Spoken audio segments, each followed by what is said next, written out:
안녕하세요. 솔로몬 복스입니다. 오늘도 책 소개 바로 해드리겠습니다.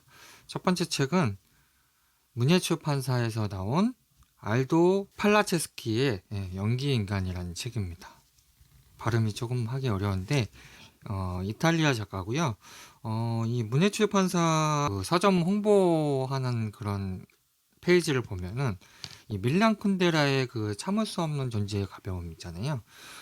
그 책을 빗대어 가지고 밀란 쿤데라의 가벼움 이전에 있었던 원조격 가벼움을 논하는 작가라고 이렇게 나와 있습니다.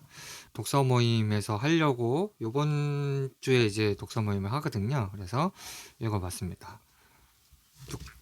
내용은 그렇게 많지는 않은데 책이 좀 길다래요.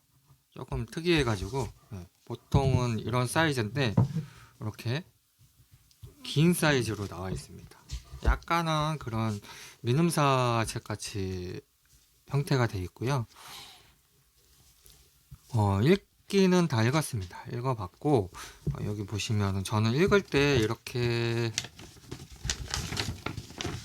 써가면서 읽거든요. 메모를 해가면서 읽는데, 왜냐하면은 조금 여기 나오는 등장인물의 이름들도 우리나라 이름이 아니다 보니까 약간 헷갈리는 경우도 있고, 등장인물이 조금이라도 많으면은 헷갈려가지고 이렇게 적으면서 읽고 있고, 그 다음에 뭐 좋은 부분이나 뭐 그런 의문점 그런 것들은 페이지를 적어가면서 읽고 있습니다. 그리고 뭐 페이지 적은 데에다가 이렇게 북마크를 해가지고 쉽게 찾을 수 있도록 하고 있습니다. 이 책은 약간은 읽다 보니까 처음엔 조금 어려웠어요. 책이 소설이라고 하기보다는 약간 희극적인 책이고, 그 다음에 연극을 보는 듯한 약간 그런 느낌이 들었던 책입니다.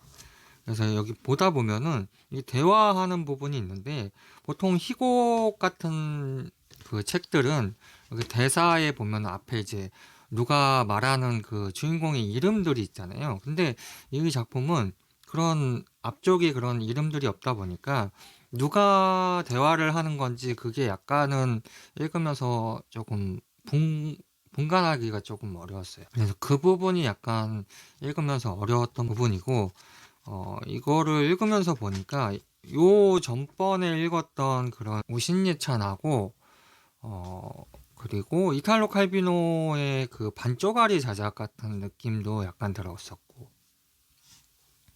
되게 재밌게 봤어요. 그래서 이탈로 칼비노도 이탈리아 작가잖아요. 그래서 약간 그런 같은 나라의 작가다 보니까 약간 그런 맥락이 약간 비슷한 부분이 있는 것 같기도 합니다. 그리고 연극 같은 메시지도 있고, 그 다음에 여기 나오는 주인공이 연기 인간이에요. 진짜 연기 인간인데 이 인간 세상에 갑자기 내려와가지고 인간들하고 섞이면서 인간들이 이제 이런 연기 인간을 보면서 약간 신적인 존재로 또 생각을 해가지고 막 우상을 하다가 어느 한순간에 또 이 사람을 완전히 그런 그 살인자, 뭐 배신자 그런 걸로 낙인을 찍어가지고 감옥에까지 가두게 되거든요. 멍청한 인간들에 대한 이야기를 하고 있는 듯한 약간 블랙 코미디 같은 그런 이야기도 하고 있고, 여기 나온 주인공이 약간 예수 그리스도 같은 그런 맥락을 이렇게 이어주고 있습니다. 그래서 약간 종교적인 이야기 같기도 하고 되게 여러 가지 방면으로 생각해 볼 수 있는 그런 책이라서 굉장히 추천드리는 책입니다. 다음 작품은 지금 아주 제일 유명한 소설인 것 같아요. 클레어 키건의 이처럼 사소한 것들이라는 책이고요. 여기 보시면은 전서점 소설 1위라고 되어 있습니다. 이게 원래 띠지에 이렇게 안 되어 있었는데 최근에 나오는 거, 최근에 구매를 하시면은 띠지에 이런 식으로 전서점 소설 1위 그리고 신영철, 은유 작가님의 추천이 들어 있습니다. 이 책도 독서 모임에서 하기 때문에 읽고 있는데요. 지금 한 50페이지 정도 읽었어요. 그래서 이게 굉장히 그 북튜버 분들도 그렇고 인스타에도 보면은 많이 읽고 계신 작품인데 그렇게 길지도 않고요. 이 클레어 키건에 대해서 되게 찬사를 많이 하시는 것 같아요. 그래서 초반에 50페이지 정도 읽었는데 저는 약간 모르겠더라고요. 뭐 압축된 그런 표현을 쓰는 되게 그 글 속에 그런 압축된 메시지를 담고 있는 그런 글들이 있다고 해가지고 조금 기대를 하면서 읽었거든요. 그리고 이 클레어 키건이 아일랜드 작가이기 때문에 약간 생소한 그런 작가다 보니까 기대하면서 조금 읽고 있는데 아직까지 50페이지 정도 읽었는데 아직까지는 그렇게 저한테는 느낌이 없다. 네. 워낙에 고전 소설들을 많이 읽다 보니까 100년, 200년 돼서도 아직까지 읽히고 있는 그런 작품들을 많이 읽다 보니까 이런 현대 소설들을 좀 읽기에는 조금 힘들거든요. 왜냐하면은 그만큼 유명한 작가의 그런 글쓰기가 아니다 보니까 약간은 그런 빈틈도 보이고 실망하는 감도 있는데 아직까지는 그런 감동은 없다. 네.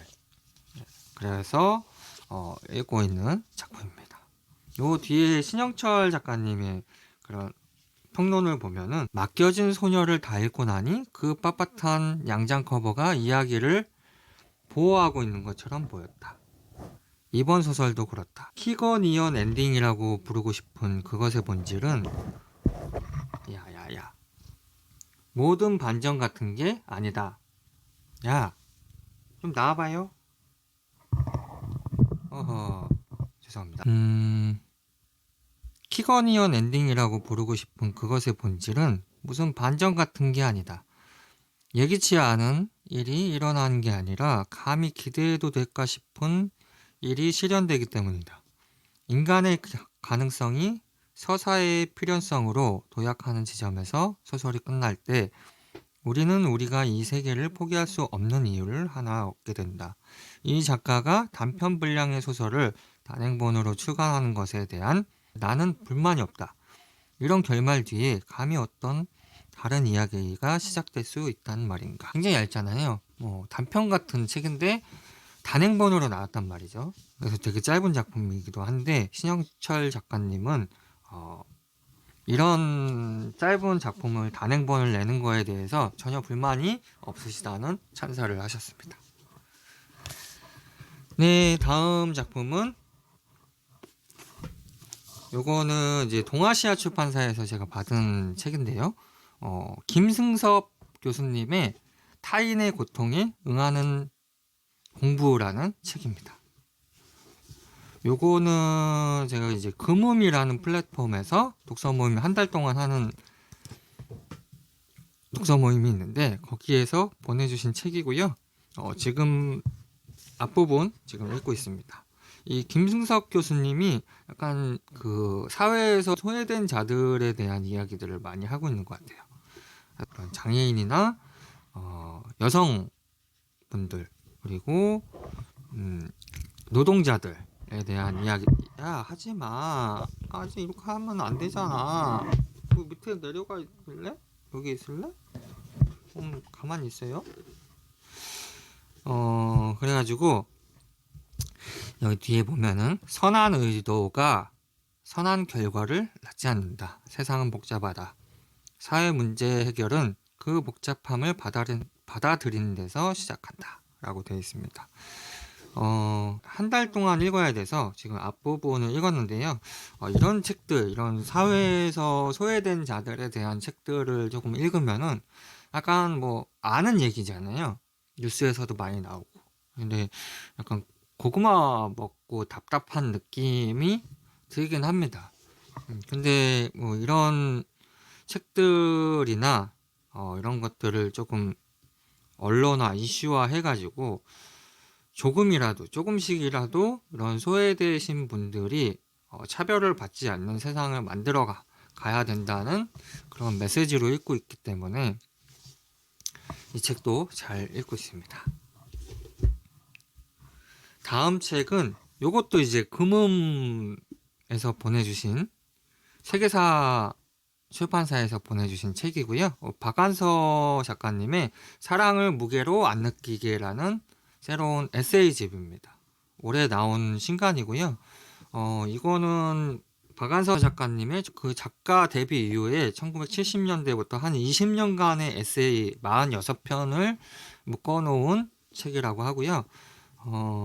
에세이니까요. 그래서 요 앞부분은 지금 현재 읽어놓은 상태입니다. 이게 한 3등분 해가지고 3번에 걸쳐서 3주에 걸쳐서 읽게 되는 책이거든요. 앞에 보면은 이 책이 되게 만듦새가 되게 좋아요. 생전의 사진도 있고 안에 내지도 되게 고급스럽고요. 그리고 이제 박안서 작가님 지금 에세이를 보고 있긴 한데 박안서 작가님은 지금 MZ 세대라고 할 수 있을 정도로 굉장히 위트가 있습니다. 뭐 당시에 뭐 박안서 작가님도 신세대가 들어갔던 때에 글을 쓰신 것도 있었기 때문에 그런 당시의 젊은이의 마음으로 쓰신 것들도 있고 나이가 들어서 중년 이후에 쓰신 글들도 굉장히 위트가 있습니다. 여기에 보면은 독자들의 과분한 사랑에 힘입어 나도 모르게 다작하고 있는 작가가 되고 말았다. 6.25 얘기도 어지간히 올거먹었다. 그래도 살아있는 한 6.25 세대임을 면할 수 없다는 걸 이번 걸프 전쟁을 통해서도 설걸프게 실감했다라고 이렇게 되어 있는데, 이 박안서 작가의 작품들을 보면은 6.25에 이제 걸쳐 있는 이야기들을 많이 하시고 계시거든요, 소설이. 그래서 계속 중복되는 이야기들이 되게 많아요. 그런데 그런 중복되는 이야기임에도 계속 봐도 재미있는 거는 박안서 작가님의 글쓰기의 실력이겠죠. 아무튼 이 에세이도 굉장히 재밌습니다. 에세이 좋아하시는 분들은 꼭 한번 읽어보시면 좋을 것 같습니다. 네, 다음 책은 굉장히 강렬한 표지의 책인데요. 네, 책세상 출판사에서 나온 책이고요. 알베르 카미의 적지와 왕국이라는 책입니다. 김화영 번역가님이 번역하신 책이고요. 요번에 이제 새로 책세상 출판사에서 알베르 카미 책들이 리커버가 돼가지고 나오고 있거든요. 그래서 지금 한 5권인가 아마 나와 있을 거예요. 그 책 중에 하나입니다. 그래서 책세상 출판사에서 이벤트를 해가지고 받은 책이에요. 그래서 이것도 무료로 받은 책이고, 적지와 왕국은 제가 어떤 책인지는 잘 모르는데 다행히도 안 읽어본 책이라서 굉장히 고맙게 생각하고 있습니다. 표지가 굉장히 강렬해요. 원색으로 돼 있어가지고 다른 리커버 책들도 되게 강렬합니다. 책이 이뻐요. 이뻐야지 읽을 맛이 나죠. 다음 책은 알마 출판사에서 나온 스타니스 와프렘의 로봇 동화라는 책인데요. 굉장히 이쁩니다. 기존에 나온 스타니스 와프렘 책하고는 조금 다른데 이 책을 주문한 이유는 요 번역가가 정보라 작가님이세요. 그래서 정보라 작가님이 그 저주토끼로 북커상 최종 후보까지 올라가셨잖아요. 근데 그분이 번역도 많이 하시고 계셔가지고 그분의 번역으로 보는 SF 소설을 한번 읽고 싶어가지고 주문한 책입니다. 요거는 우주를 담고 로봇으로 쓰인 15편의 이솝우화, 그리고 문학계의 아인슈타인, 스타니스 와프렘의 손에서 거침없이 창조되는 새로운 우주의 신화와 전설이라고 되어 있습니다. 짧은 단편이 15편이나 있기 때문에 굉장히 짧은 작품들로 이루어져 있는 것 같습니다. 그래서 읽어보려고 주문했고요. 다음은 워낙에 유명한 책인데요. 요거는 문학동네에서 나왔고요. 앤드루 포터의 빛과 물질에 관한 이론이라는 소설집입니다. 요거는 굉장히 유명한 소설이에요. 근데 요번에 이제 최근에 또 앤드루 포터의 신간 소설이 나왔는데 그것도 굉장히 이슈화되고 있어가지고 이거가 이제 원래 이제 유명한 책이기 때문에 이 책을 먼저 읽고 마음에 든다고 하면은 이번에 나온 신간도 읽어볼 예정입니다. 이 작품에 대한 내용은 잘 모르겠고요. 네. 어쨌든 소설집이기 때문에 몇 편? 하나, 둘, 셋, 넷, 10편의 작품이 수록이 되어 있습니다. 현대 미국 단편 문학계의 가장 빛나는 성취라고 되어 있고, 이것도 북튜버 분들이 굉장히 찬사를 하고 있는 책이기 때문에 관심이 있어가지고 주문했습니다. 다음 작품은 이스라 작가의 부지런한 사랑이라는 책입니다. 근데 이 부지런한 사랑 양장본인데요. 요거는 좀 한정판으로 나왔던 책 같아요. 그래서 되게 이뻐요. 까칠까칠한 벨벳 소재의 그런 책이기도 하고, 수필집이라서 요 이스라 작가의 글들은 휴가 때 읽으면 좋을 법한 그런 느낌?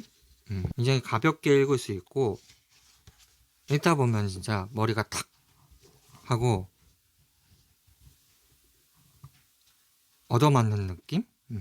굉장히 위트가 있고 읽으면서 되게 유머러스합니다. 근데 요즘 젊은 세대들이 하고 있는 생각을 그래도 약간이나마 엿볼 수 있는 그런 책이에요. 그래서 저도 약간 이제는 이제 나이가 많이 먹었기 때문에 요런 소설들 요런 이제 작품들 보면은 내가 되게 옛날 생각을 가지고 있었구나라는 생각을 가지고 있게, 그러니까 느낄 수 있게 했던 그런 이스라 작가의 책입니다. 다음 책은요, 지식을 만드는 지식, 지만지 출판사에서 나온 책이고, 도스토예프스키의 악령이라는 책 두 권의 책으로 나와 있고요. 왜 지만지 책으로 이걸 샀냐 하면은 그냥 표지가 이쁩니다. 그리고 다른 출판사에서 민음사나 열린 책들이 지금 악령이 나와 있는데, 그 책들은 지금 3권의 책으로 나와 있거든요. 근데 지만지에서는 2권의 책으로 나와 있습니다. 양장본은 아니지만 그래도 빨간색으로 되게 강렬하게 나와 있고, 조금 다른 출판사의 책으로 좀 읽고 싶었어요. 다른 출판사의 다른 분의 번역으로 읽고 싶었고, 요거는 번역자분이 김정아 님이라고 되어 있습니다. 지금 제아벌도 읽었고, 까라마조프가의 형제들은 한 반 정도 읽었고요. 그 다음에 백치라는 소설도 2권짜리 작품도 읽었습니다. 근데 읽다 보니까 이 도스토예프스키의 글들이 저한테는 조금 맞는 것 같더라고요. 굉장히 재밌어가지고 이 악령도 바로는 안 읽을 것 같지만 그래도 몇 달 내에는 아마 읽을 것 같은 생각이 들어가지고 주문을 했습니다. 근데 지만지 책이 굉장히 비싸요. 딱 다 좋은데, 왜냐하면 지금 이게 한 권당 28,800원이에요. 정가가 28,800원인데 두 권 하면 5만원이잖아요. 5만원이면은 악령을 2세트를 삽니다. 다른 출판사에서. 네. 굉장히 비싼데 한번 읽어보고 왜 이렇게 비싼 이유가 있는지 한번 생각해 보겠습니다. 너무 비싼 것 같아요. 다음 마지막 작품인데요. 굉장히 두꺼운 작품이고, 미하일 솔로호프의 고요한 동강이라는 책입니다. 이게 러시아의 톨스토이의 전쟁과 평화에 비교된다는 그런 책인데요. 이게 1965년도인가 이분이 노벨 문학상 수상을 하셨어요. 그래가지고 구매를 해보았는데, 요건 동서문화사에서 나오는 세계문화 시리즈에서 산 겁니다. 1권의 뒤에를 보면은 톨스토이, 러시아 작가이기 때문에 톨스토이하고 도스토예프스키는 비교를 빼놓을 수가 없어요. 그래서 이 톨스토이, 도스토예프스키 두 거장으로 세계문학을 압도한 19세기 러시아 문학은 20세기 들어서는 조금 부진한 상태였다.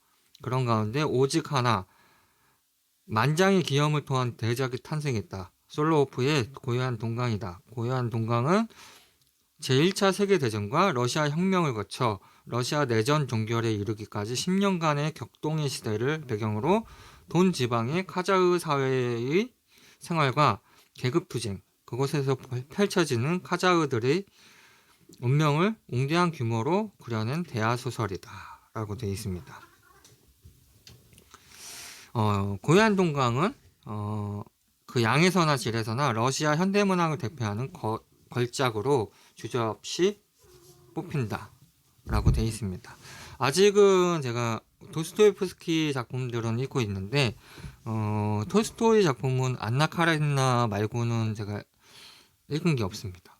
그래서 톨스토이도 전쟁과 평화도 읽어야 되고 하는데, 전쟁과 평화를 먼저 읽고 이 작품을 아마 읽게 될 것 같습니다.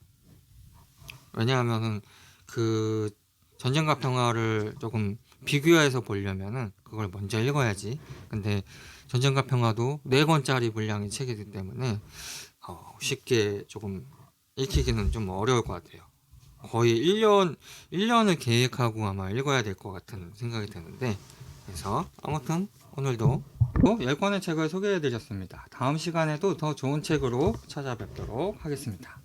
안녕.